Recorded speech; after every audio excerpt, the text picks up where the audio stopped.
Hello students, welcome to my YouTube channel Asad teaching.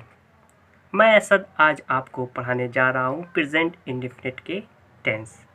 तो आप लोग मेरी वीडियो के साथ बने रहें और एक भी पॉइंट स्किप ना करें, अदरवाइज़ आपको समझ में बिल्कुल भी नहीं आएगा। चलिए अब वीडियो स्टार्ट करते हैं। आपका प्रेजेंट इंडेफिनिट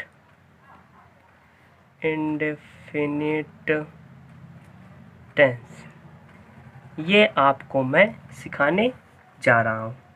सबसे पहले मैं आपको बता दूँ, प्रेजेंट इंडेफिनिट टेंस के जो पार्ट होते हैं वो होते हैं 3 तरह के से बनते हैं। निगेटिव जिसको कहते हैं नकारात्मक, ठीक है। इसकी पहचान नहीं से समझ लो आप लोग। नहीं, जहाँ जिस भी सेंटेंस में आपको नहीं मिलेगा, जो भी वाक्य में आपको नहीं मिलेगा, तो आप समझ जाना कि वो निगेटिव है। अगला होता है आपका अफर्मेटिव। अफर्मेटिव आपका बहुत साधारण वाक्य होता है, अफर्मेटिव यानी साधारण। और एक होता है आपका इंट्रोगेटिव। ये आपके 3 प्रकार के होते हैं। और इंट्रोगेटिव और निगेटिव मिलके भी एक इंट्रोगेटिव प्लस निगेटिव वाला भी होता है, वो आपको बाद में बताएंगे। ये इंट्रोगेटिव आप देख लीजिए, इसको कहते हैं प्रश्नवाचक वाक्य।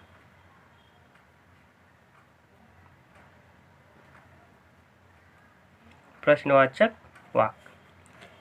तो चलिए हम एक एक करके आपको बारी बारी से समझाते हैं।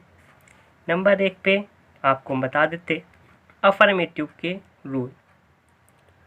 अफर्मेटिव सेंटेंस, इसको बनाना बहुत इजी है। बस आपको 2 रूल याद रखने हैं। रूल बस आप याद रखिए, आपको पूरे वाक्य आ जाएंगे। रूल आप इसका होता है पहला कि ही, शी, इट, किसी का नाम हो, किसी भी इंसान का नाम हो, नेम, और सिंगुलर पर्सन हो, ठीक है। सिंगुलर भी, कोई भी सिंगुलर चीज़ है उसके लिए लगेगा आपका वर्ब जो होती है उसमें लगेगा एस या ईएस। वर्ब तो आप सबको पता ही होगा, जैसे गो हो गया, कम हो गया, ईट हो गया। ये सब मतलब जितनी क्रियाएं होती हैं, जितनी भी कर्ता द्वारा जितना भी कर्म किया जाता है, वो सब आपकी वर्ब आती हैं, जो भी क्रियाएं होती हैं। तो वर्ब में क्या लगाएंगे? एस या ई एस। जैसे कि आप मान लें गो है वर्ब, तो इसमें लगा देंगे एस या ई एस, तो हो जाएगा गोज, ठीक है।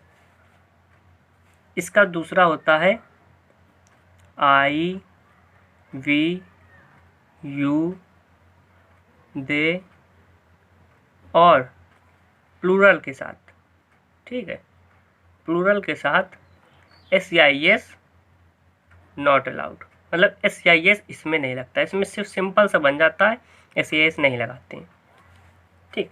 हम आपको अफर्मेटिव आज बता देते हैं, फिर अगले दिन आपको हम निगेटिव पढ़ा देंगे। अफर्मेटिव का आज पूरा टॉपिक है, अफर्मेटिव आज आप पढ़ लीजिए।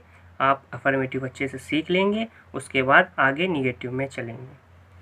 तो देखिए, जैसे अफर्मेटिव में ये 2 रूल हो गए, और थर्ड रूल आपका आता है मेन वर्ब की फर्स्ट फॉर्म का प्रयोग करते हैं। किसका? फर्स्ट फॉर्म का। फर्स्ट फॉर्म तो पता होगा, जैसे गो, ईट, ये सब आपकी फर्स्ट फॉर्म होती हैं। जैसे गो का सेकंड फॉर्म वेंट होता है, थर्ड फॉर्म गॉन होता है, इसका फर्स्ट फॉर्म गोई होता है, आईएनजी फॉर्म गोइंग हो जाता है। मतलब फर्स्ट फॉर्म जो आपका वर्ब का मेन मीनिंग होती है, बस वही आपका फर्स्ट फॉर्म होता है। चलिए इसका एग्जाम्पल देख लीजिए।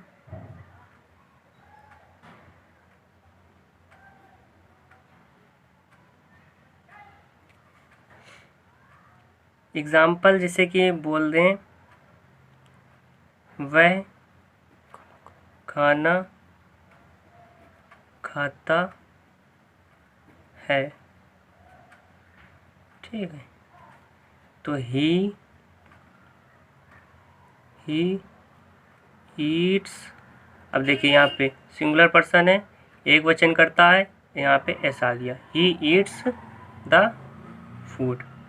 अब देखिए आप इस सेंटेंस को कैसे पहचानेंगे ये आपको ध्यान में रखना है। ये आपको हमने शॉर्टकट में बता दिया इतना, अब आपको इतना ध्यान में रखना है, ये शॉर्टकट है आपका, ठीक है। अब मेन जो होता है सबसे पहले आपको पता होना चाहिए पहचान। तो पहचान वह होती है जिससे कि कोई भी सेंटेंस लिखा है उसके लास्ट में अंत में जो भी होगा उसी को देखकर ही हम लोग पहचानते हैं।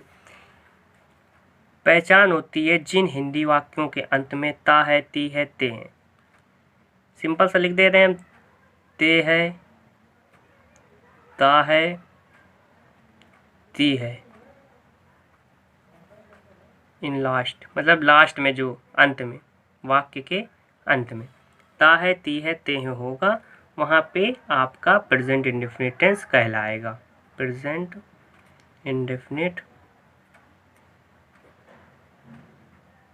टेंस, ठीक है।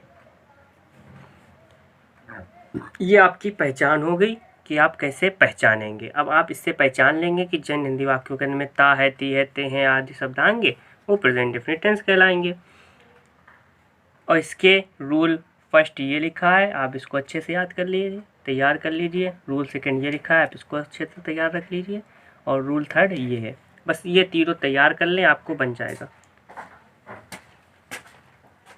जैसे हो गया वह कानपुर जाता है, तो बन जाएगा ही गोज़। ये देखो इसमें SEIS लग जाएगा क्योंकि वह है, ता है इसका मतलब प्रेजेंट इंडेफिनिट है, और वह लिखा है यानी एक वचन है, ही शी इट के साथ क्या लगता है, मेन वर्ब में SEIS लगता है। ही गोज़ टू, कहाँ जा रहा है, Kanpur, he goes to Kanpur. अब जैसे कह दूँ मैं आगरा जाता हूँ। अब देखो आई के साथ क्या लगता है, SEIS नहीं लगता है, तो आई गो टू कानपुर। बस आपको इतना समझना, ही शी इट तथा एक वचन के साथ SEIS लगेगा, और आई वी यू दे तथा बहुवचन के साथ SEIS नहीं लगेगा। देखो यहाँ पे SEIS नहीं लगा है। उम्मीद करता हूँ आप सभी को समझ में आ गया होगा। अगर आपको सबको समझ में आ गया है तो मेरी वीडियो को लाइक करें, कमेंट करें, शेयर करना बिल्कुल ना भूलें, और सब्सक्राइब तो कर ही दें और बेल आइकन दबा दें।